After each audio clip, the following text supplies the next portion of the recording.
प्रणवार्धाय प्रणवार्धविधायिने प्रणवाक्षरबीजाय प्रणवाय नमो नमः। वेदान्तार्थस्वरूपाय वेदान्तार्थविधायिने वेदान्तार्थविधे नित्यं विदिताय नमो नमः। नमो गुह्याय भूतानां गुहासु निहिताय च गुह्याय गुह्यरूपाय गुह्यागमविधे नमः। अणुरणीयसे तुभ्यं महतोऽपि महीयसे नमः परावरज्ञाय परमात्मस्वरूपिणे। स्कन्दाय स्कन्दरूपाय महितारुणतेजसे नमो मन्दारमालोद्यन् मुकुटादिभृते सदा। शिवशिष्याय पुत्राय शिवस्य शिवदायिने शिवप्रियाय शिवयोरानन्दनिधये नमः। गाङ्गेयाय नमस्तुभ्यं कार्तिकेयाय धीमते उमापुत्राय महते शरकाननशायिने षडक्षरशरीराय षड्विधा द्वाविधायिने षडध्वातीतरूपाय षण्मुखाय नमो नमः। द्वादशायतनेत्राय द्वादशोद्यतबाहवे द्वादशायुधधाराय द्वादशात्मन्नमोऽस्तु ते। चतुर्भुजाय शान्ताय शक्तिकुक्कुटधारिणे वरदाय विहस्ताय नमो सुरविदारिणे। गजवल्ली कुचालिप्त कुङ्कुमाङ्कितवक्षसे नमो गजाननानन्द महिमानन्दितात्मने। ब्रह्मादिदेवमुनि किन्नरगीयमान गाथा विशेषसुचि चिन्तितकीर्तिधाम्ने। बृन्दारकामलकिरीट विभूषणस्रक् पूजाभिराम पदपङ्कजते नमोऽस्तु ते। इति स्कन्दस्तवं दिव्यं वामदेवेन भाषितं यः पठेत् शृणुयाद्वापि न याति परमां गतिं। महाप्रज्ञाकरं ह्येतिच्छिवभक्तिविवर्धनम् आयुरारोग्यधनकृत् सर्वकामप्रदं सदा।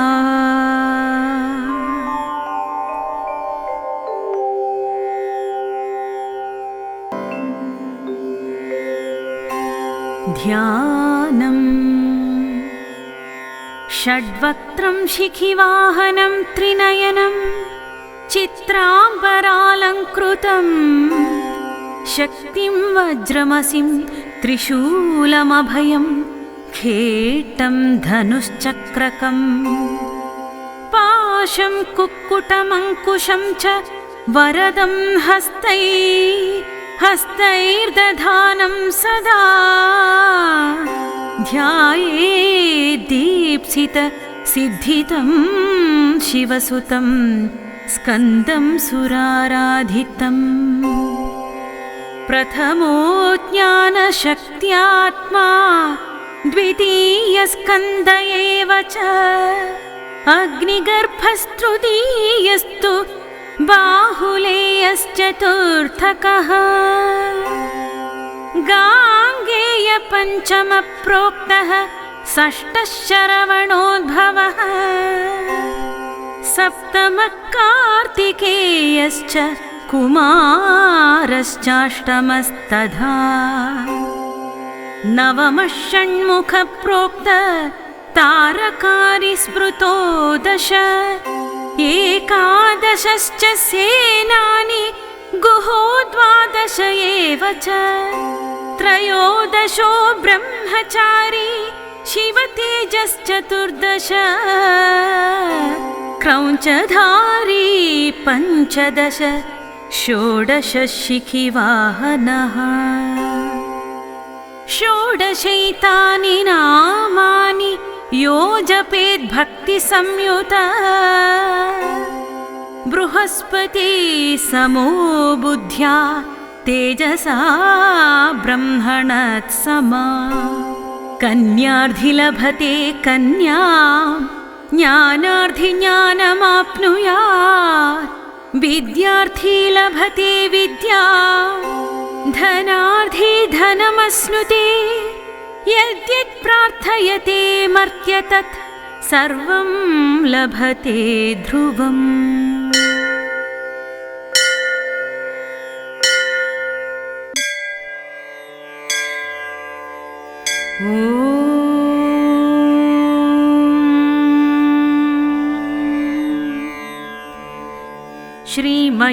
श्रीमयूराचलक्षेत्रे कार्तिकेय करुणामृतराशे कार्तिकेययत हृदा तव पूजा पूर्तये भवति वाञ्छितपङ्क्ते कीर्तये च रचिता मनुजेन अत्यन्तपापकर्मा मत्तुल्यो नास्ति भूतले गुहभो पूरयसि यदि मदिष्टं चित्रं लोकस्य जायते भूरि कारागृहस्थितं यश्चक्रे लोकेशमपि विधातारं तमनुलङ्घितशासनमनिशं प्रणमामि षण्मुखं मोदात् नाहं मन्त्रजपं ते सेवां सपर्यां वा नैसर्गिक्या कृपया मदभीष्टं पूरयाशु तद्गुहभो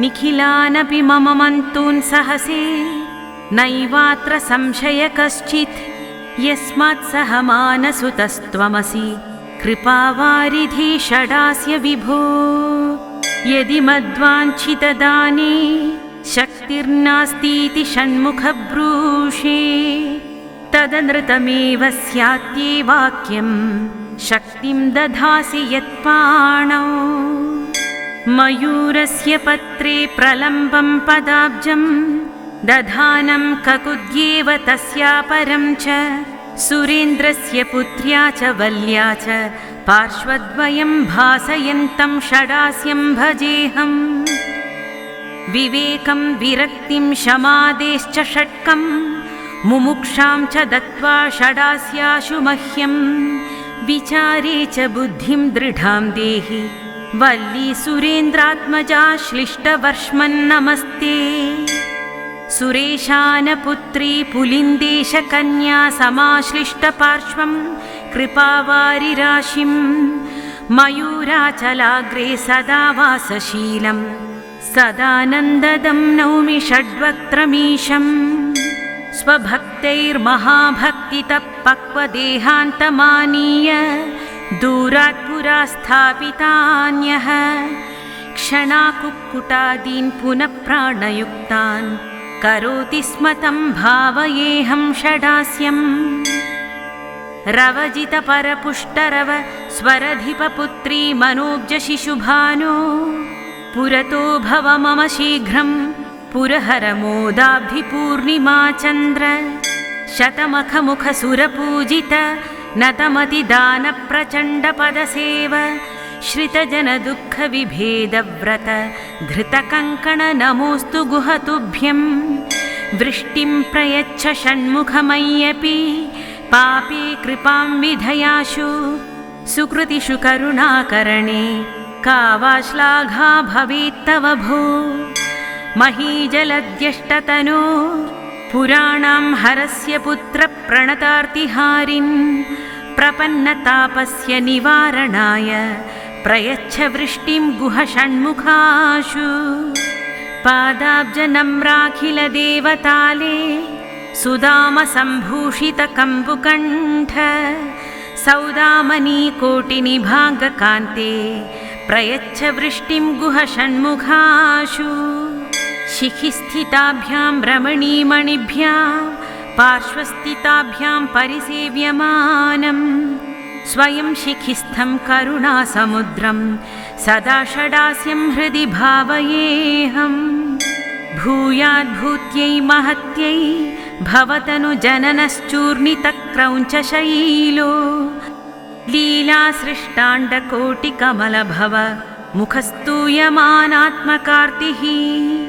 वल्ली देवेन्द्रपुत्री हृदय सरसिजप्रातरादित्यपुञ्जः कारुण्यपारावारान्निधिर गतनयामोदवाराशिचन्द्रः। इति शृङ्गेरी श्रीजगद्गुरु श्रीसच्चिदानन्द शिवाभिनवनृसिंहभारती स्वामिभिः विरचितं श्रीकार्तिकेयस्तोत्रं सम्पूर्णम्।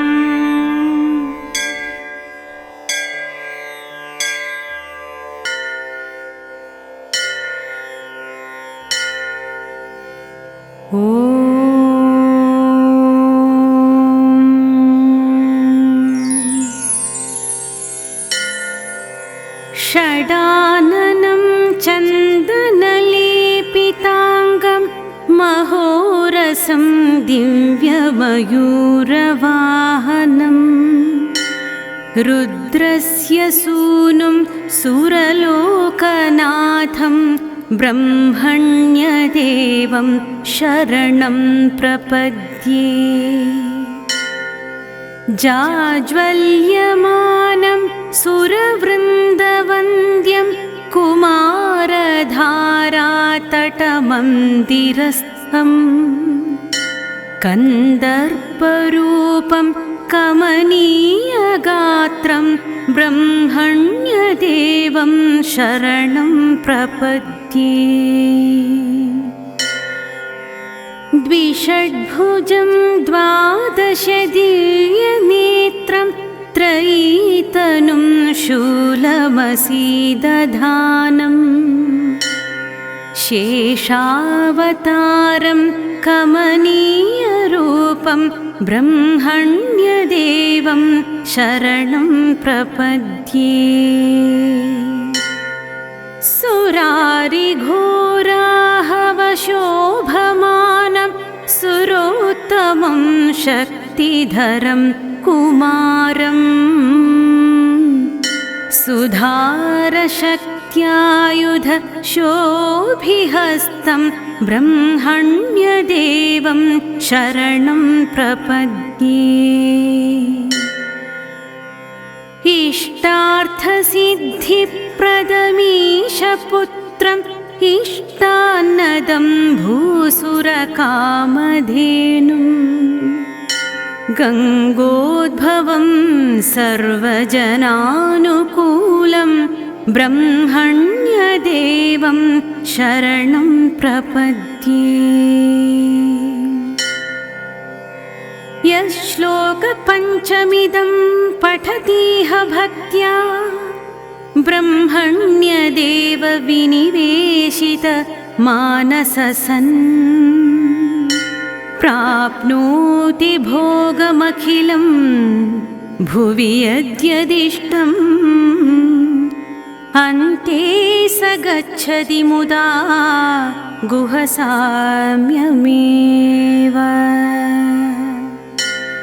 इति श्री सुब्रह्मण्य पंचरत्नं सम्पूर्णम्।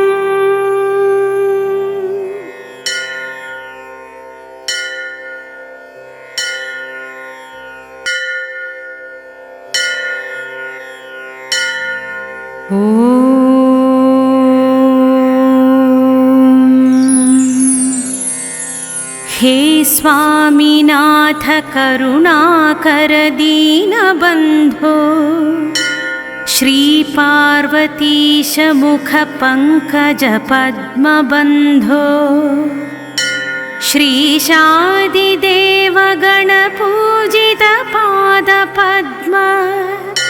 वल्लीशनाथ मम देहि करावलम्बम्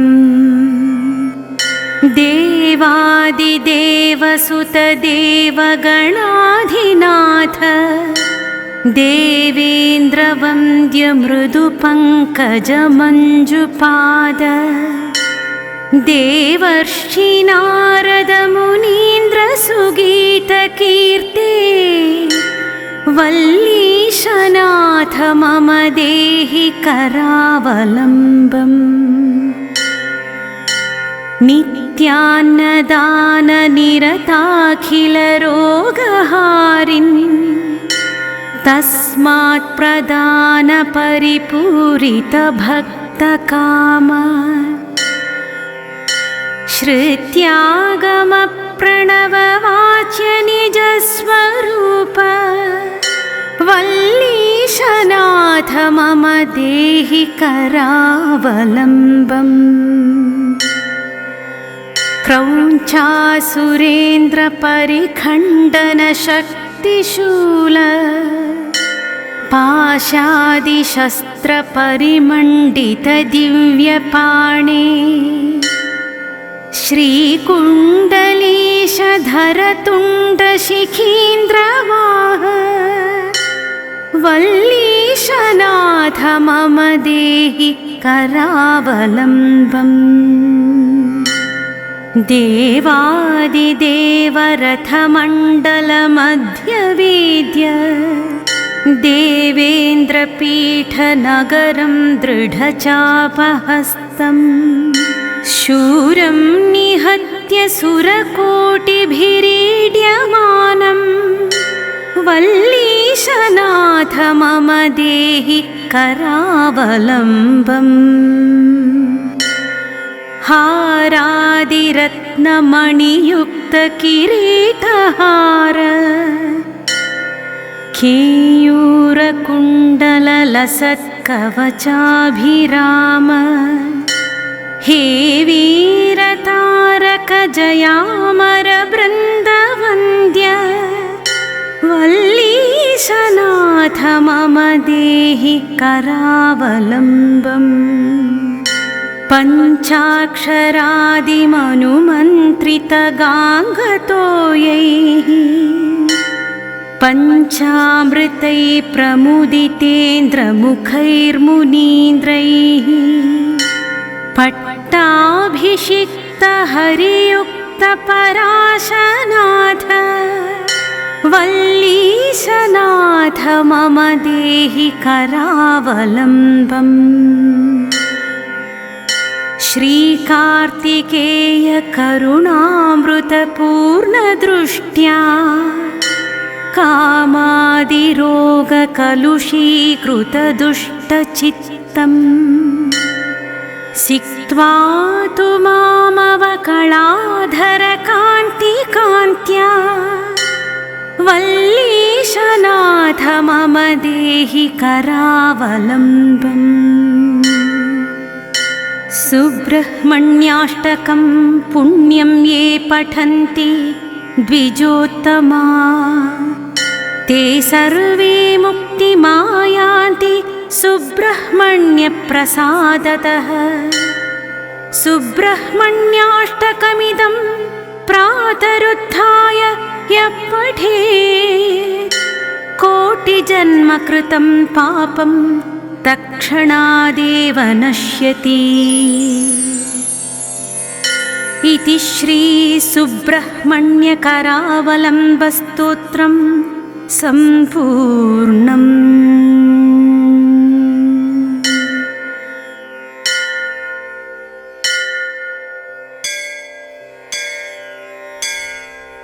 ॐ श्री सुब्रह्मण्यं स्थूलसूक्ष्मप्रदर्शकायं प्रकीर्तिप्रदायं భజే దుర్ధరాయం భజేహం పవిత్రం భజే శివతేజం భజే స్థాపకాయం భజే ప్రసన్నరూపం భజే దయామయి వటంచున్ ప్రభాతంబు సాయంత్రమున్నీదు దివ్యనామ సంకీర్తనల్ చేసినన్ నీ రూపు వర్ణించి నీ మీదనే దండకం ఒక్కటించేయనూహించి నీ దివ్యగానంబు కీర్తించి నీ దాసదాసానుదాసండనై శివభక్తుండనై నిన్ను నే గొల్చెదన్ నీ దయా దృష్టిన్ చూచితే వేడుకల్ చేసితే నా మొరాలించితే నన్ను రక్షించితే శివపార్వతీ ప్రియపుత్రాయ నిన్నెంత నేనెంత వాడను కరుణా కటాక్షంబున చూచితే దాతవై బ్రోచితే తొల్లి షణ్ముఖుండవై దేవసైన్యాధ్యక్షుండవై కీర్తిమంతుండవై చిత్రబర్హణ వాహనుండవై పార్వతీ పరమేశ్వర శిస్సులన్ బొంది కార్యసాధకుండవై నీ వీర పరాక్రంబులన్ చూపి అమరులకున్న భయమ్మునిచ్చి త్రైలోక్య పూజ్యుండవై 33 కోట్ల దేవతలకు నిష్ఠుండవై తారకాసుర సంహారివై శోణితపురంబుపై దండయాత్రన్ ప్రారంభించి పురంబు ముట్టడించి రణభేరుల్ మ్రోగించ విశాఖునిన్ రాయబారిగా ఆసురపురంబున కుంభంపా తారకాసురుండు రెచ్చించి హెచ్చించి నాగ్రహంబుతో నీ మీద కుందండెత్త నీవప్పుడే శివ పంచాక్షరిన్ జపించి మంత్రించి నీ దివ్య తేజంబునంజూప తారకాసురుండచ్చరువందా అమితోత్సాహుండవై పాశుపతాస్త్రమున్ ప్రయోగింప దైత్యులంతటన్ కాకావికలైపోవునట్టి సమయంబున తారకాసురుంద్రుసా నా దుష్టుడన్ పునర్జీవించి బాధ నొందింపగా ఆతని కంఠంబునందున్న శివలింగము నీవు ఛేదించి ఆ అసురునింజంప లోకంబులానందమయ్యుండ నీ దివ్య తేజంబు సమస్త లోకంబులన్ ప్రసర్యూప వేల్పులందురున్ వేనోళ్ల పొగడంగ త్రిమూర్తులున్ హర్షించి మోదంబునన్ నీకు కళ్యాణము చేయబోవంగా దేవసేనిన్ పెండ్లాడి సుఖంబునుండు నీవు శ్రీవల్లి నిల్చూచి మోహింప ఉమామహేశ్వరుడన్నది గ్రహించి వైభవోపేతంబుగా శ్రీవల్లి నిల్చి వివాహంబు చేయా శ్రీ శివామోదంబుగా నిన్నునే సేవించి నాకు యదోష నివారణకు నిన్నునే ప్రార్థింప ఆమోదంబు దెల్పినన్ బాయవే అష్టైశ్వర్య సామ్రాజ్యముల్ గల్గవే నీవే సమస్తంబుగా నిల్చి ఈ దండకంబుల్ పటియుచుచు శివేశ్వరాయంచు శివతేజంబునన్ వెల్గుదువో వీర సుబ్రహ్మణ్యేశ్వరా నీదు నామంబు స్మరించినంతన్ అంగారక గ్రహదోష నివారణం చేసి నీ దివ్య రూపంబునంజూపి హృదయాంతరంగాయటంచున్నన్నేలు నా స్వామి యో సుబ్రహ్మణ్యేశ్వర తారకాసుర సంహార దేవసేన శ్రీవల్లి సనాథ నమస్తే నమో కుజదోష నివారకాయ నమస్తే నమస్తే నమస్తే నమః నమస్తే నమస్తే శ్రీవల్లినాథ